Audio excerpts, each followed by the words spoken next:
It's Friday, the 1st of July. My name's Juan Brown. You're watching the Blanco Lirio channel. We have the NTSB preliminary report on the skydiving aircraft that crashed while on landing at Oceanside, California back on 3 June. This accident occurred in the landing phase after dropping a load of skydivers and resulted in 1 fatality and 1 serious injury.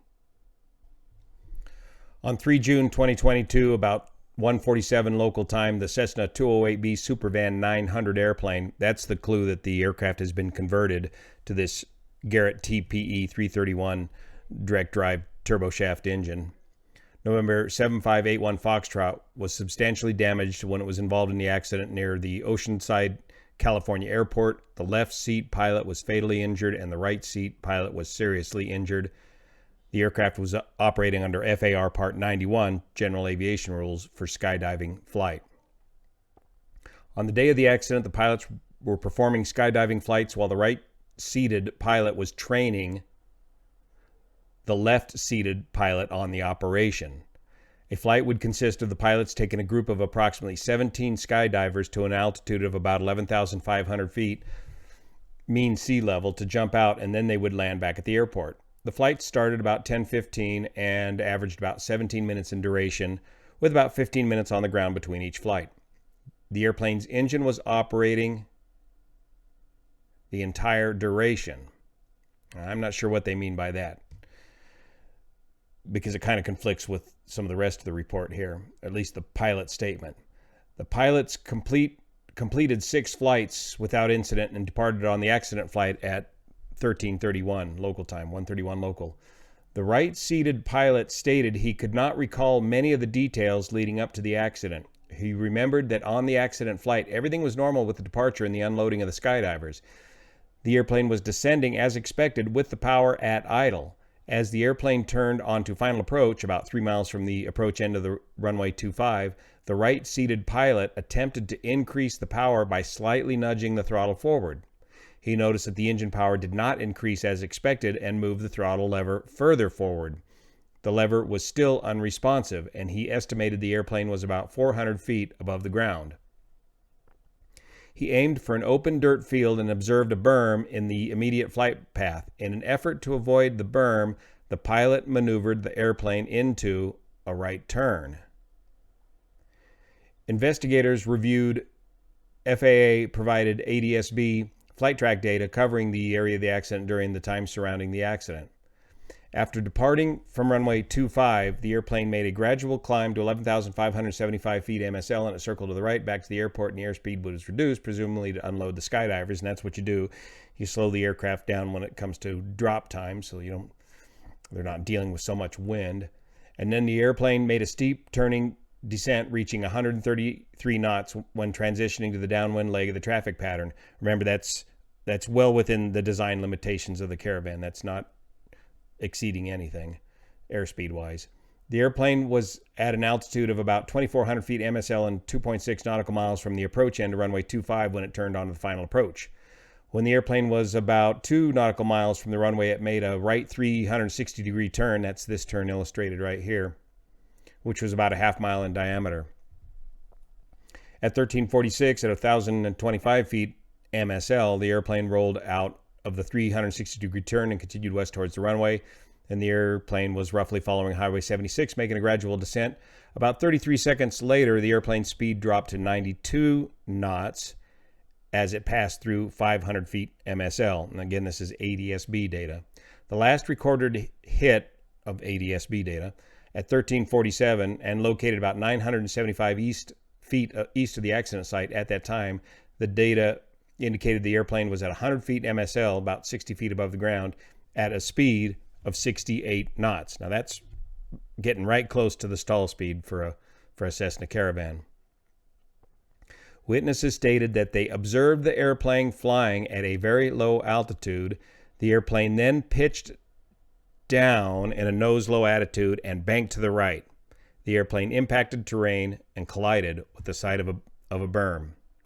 So the pilot says he turned to avoid the berm, but this data suggests that it was a stall. And it's this photograph, it's this time lapse from the security camera that that looks more like a stall to me than an effort to avoid the berm. And even if you did intentionally put it in a right-hand turn at that slow airspeed, you're probably most likely going to end up resulting in a stall. So what I'm looking at here is this. Let's see if I can zoom that in here with my little tiny mouse pointer that I can't change. I'm looking at this point right here. This, to me, looks more indicative of a stall than the pilot maneuvering the aircraft, and then it disappears behind the trees. The left seat pilot was undergoing training. She had 6 days of experience flying a Cessna 208, about 25.8 hours of flying time. This was her third day in the left seat. All of her training in the airplane was conducted by the right seat pilot. The accidents, and now they're going to talk about this, and this is where it certainly looks more like a stall to me. There's only 125 feet of distance from the sign of first impact, which was the right nav light, and where the aircraft stopped. Some 1,600 feet short of runway 25. The accident site was located about 1,615 feet east of the approach end of runway 25 on flat terrain composed of dry, soft dirt. The wreckage was found distributed over an approximate 125-foot distance with the nose pointed on a heading about 335. The right wing was partially separated from the wing root and had folded forward and over upon itself. That's this one here, coming to a rest inverted. The first identified piece of debris was fragments from the left lens consistent with the tip of the right wing contacting the ground at the beginning of the accident sequence. And I don't know what he means by the left lens, but it's the right nav light that they're describing impacting the ground here, I believe.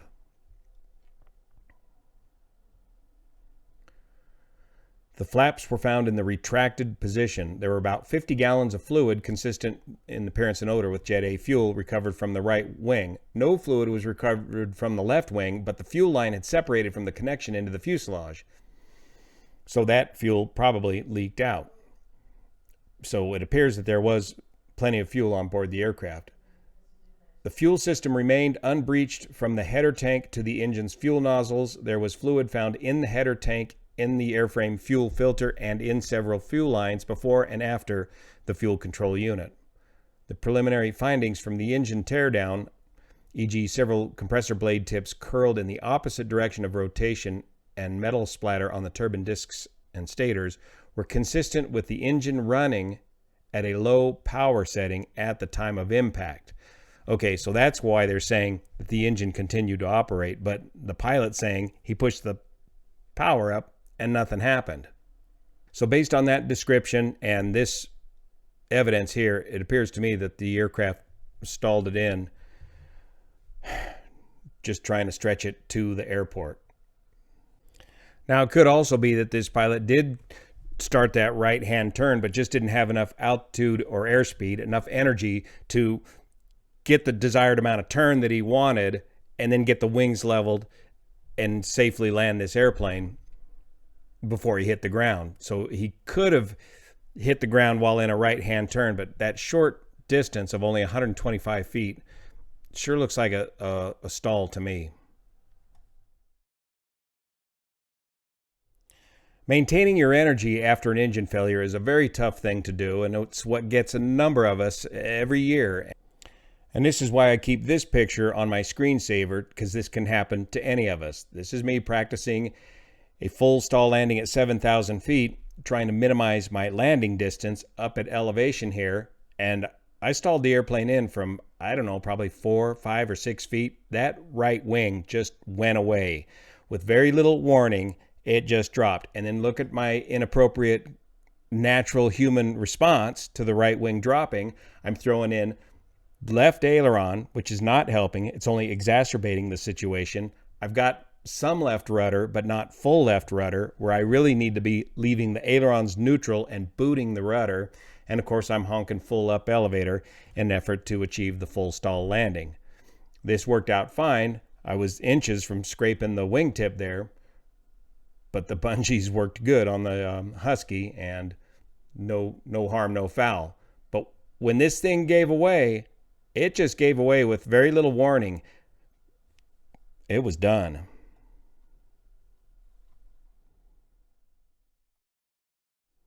In other news, we had a very lucky situation with this pilot at San Carlos Airport. I believe this happened just the other day on the 28th of June, and I'm happy to report that I was able to talk about this accident with the pilot on the phone after the accident.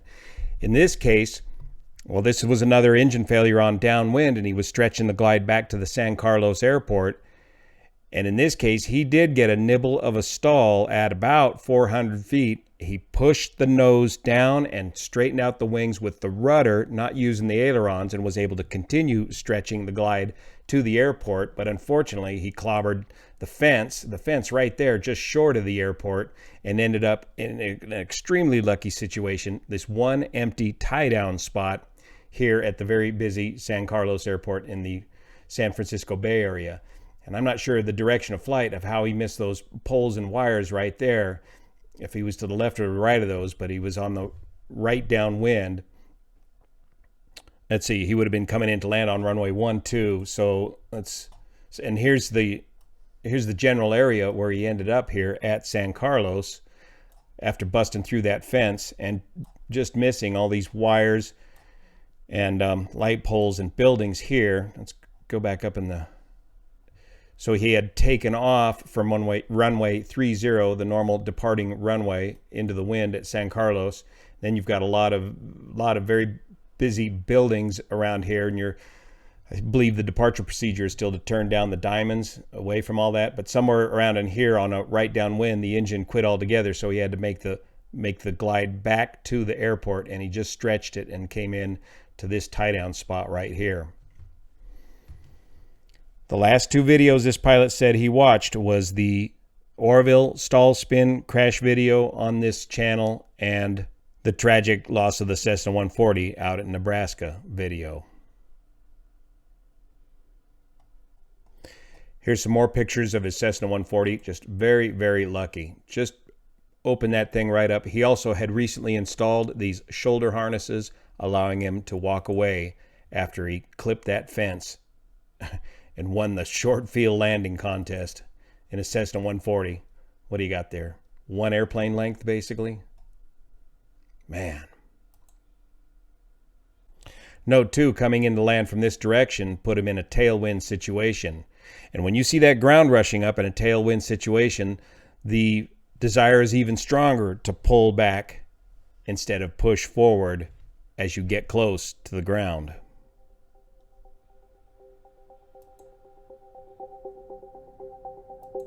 Good job.